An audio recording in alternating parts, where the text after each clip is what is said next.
ต้อง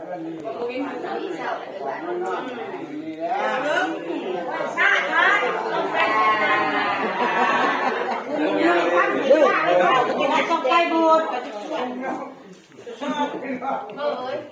ไก่เราช่วยไก่จะยากนะ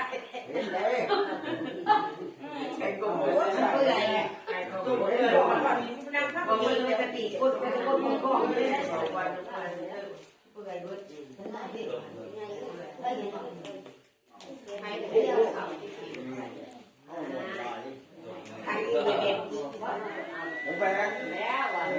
มาไก่โอ้ย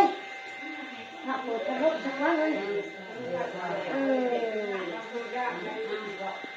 จับเอาอะไรกันจับเป็นผู้ให้เก็บเอาอะไรกันเอาจับลงไปเป็นผู้ให้เก็บเอาตัวใหญ่นี่ผู้ชาย